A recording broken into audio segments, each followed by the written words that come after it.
एक लंबे समय पहले एक गांव में आनंद, उसके माता पिता जानकी और रमैया, उसकी पत्नी नर्मदा और उसके बेटे नानी के साथ एक छोटे घर में रहता था। आनंद नौकरी करके आए हुए पैसों से अपना घर चलाता था। जानकी उसकी बहू नर्मदा से सारे काम करवाती थी और उसे हमेशा ताने मार मार के दुखी करती थी, मगर नर्मदा उसे कुछ ना कह के चुप बैठती थी। ऐसे कुछ साल बाद आनंद अपने नौकरी से कमाए पैसों को बचा बचा के एक बड़ा नया घर खरीदता है। आनंद के खरीदे हुए नए घर में बहुत समय से एक भूत रहती थी। ये बात आनंद को नहीं पता था और इसीलिए वो घर खरीदता है और उसके आसपास खाली रहने के कारण दिखने में बहुत शांत सा माहौल था और जानकी में कोई बदलाव नहीं आया। नए घर में जाने के पहले ही दिन नर्मदा की गलती के बिना ही उसे ताने मारती है। दुखी होकर नर्मदा बिना कुछ खाए और सोए अपने कमरे में जाकर रोती रहती है। तब उस घर में मौजूद भूत नर्मदा को रोते हुए देख उसके पास आती है। बगल में परछाई को देख नर्मदा तुरंत खड़े हो जाती है। तब वो भूत नर्मदा के सामने आके खड़े हो जाती है। उसके चेहरे पे घाव, खुले बाल देख के नर्मदा डर जाती है।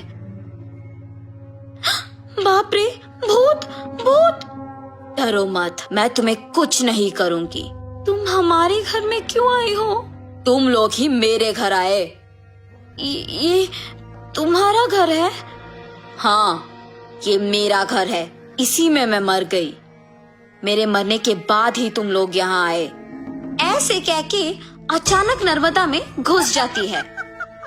हा हा हा, ऐसे हंसते हुए सो जाती है। सुबह उठ के जब जानकी देखती है कि सारा काम वैसे का वैसे ही रह गया, तब नर्मदा नर्मदा बहुत बार बुलाने के बावजूद जब वो नहीं आती है तो जानकी ही उसके पास जाती है। हाँ, तुम अब तक उठी नहीं?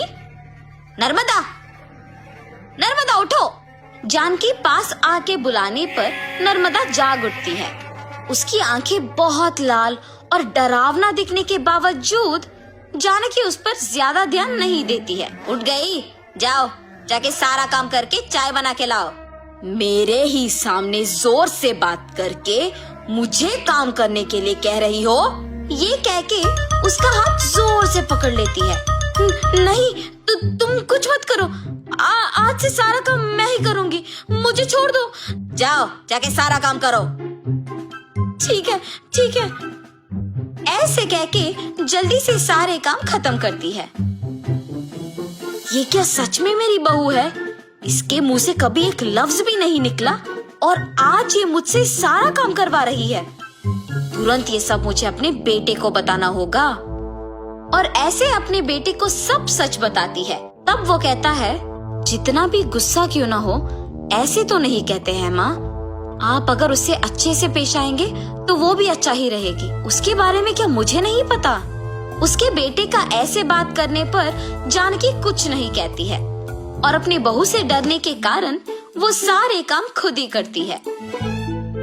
नर्मदा, नए घर खरीदने की खुशी में मैं अपने कुछ दोस्तों को घर बुला रहा हूँ। सारी चीजों का तुम्हें ही ध्यान रखना होगा। ऐसे बोल के चला जाता है। नर्मदा कुछ बात किए बिना खड़े रहती है। उसके बगल में खड़े जानकी के पास जाके वो कहती है, तुम्हारे बेटे की बातें सुनी है ना तुमने? सारी तैयारी तुम्हें ही करना होगा। ऐसे जोर से कहती है। अगले दिन आनंद दोपहर को अपने दोस्तों को घर ले आता है। नर्मदा, तुमने सारी तैयारी कर ली ना? हाँ जी। और ऐसे सबको खाना परोसती है और सभी हंसते हुए बातें करते रहते हैं। सभी व्यंजन स्वादिष्ट है भाभी जी। हाँ, मेरी पत्नी के हाथों में जादू है। आनंद, तुम्हारा घर भी बहुत खूबसूरत है यार। चारों ओर खाली और शांत है। इस घर को देखते ही पसंद आ गया मुझे, इसीलिए इसे बचाए हुए सारे पैसों से खरीदा हूँ। अब इस घर का मालिक मैं हूँ। ऐसे आनंद कहता है। ये सुनते ही नर्मदा तुरंत भूत बनके अजीब आवाजें बनाती है। उसका सिर नीचे झुका रहता है और अजीब आवाजें आने के कारण सभी उसी को देखते हैं। नर्मदा, क्या हुआ तुम्हें? नर्मदा अचानक अपना सिर ऊपर करती है और क्या इस घर का मालिक तुम हो? मैं हूँ इस घर की मालकिन। ऐसे उसे घूरने पर आनंद अचानक हवा में ऊपर उड़ने लगता है। नहीं, ये तुम्हारा ही घर है, मुझे छोड़ दो। ऐसे कहने पर आनंद को नीचे छोड़ देती है।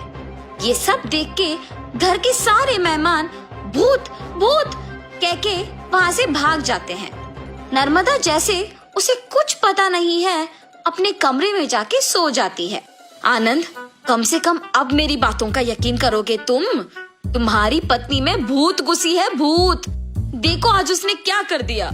हाँ माँ, अब हम क्या करें? एक मांत्रिक को बुलवाना ही पड़ेगा। हाँ ठीक है माँ, कल उसी के पास जाएंगे।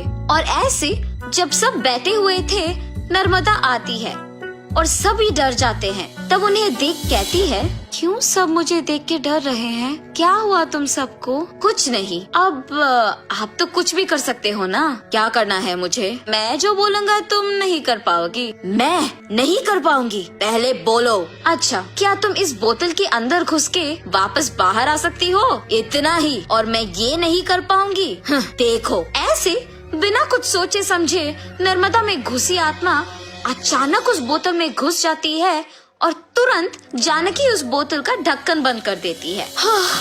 भूत को मैंने इस बोतल के अंदर बंद किया है, अब इसे गांव के अंत में फेंक के आना होगा। और ऐसे उस बोतल को गांव के एकदम अंत में फेंक के आ जाती है। तब से जानकी अपनी गलती सुधार के अपनी बहू को ताने मारना बंद कर देती है। भूत के चले जाने पर सभी उनके नए घर में खुशी से जीते हैं।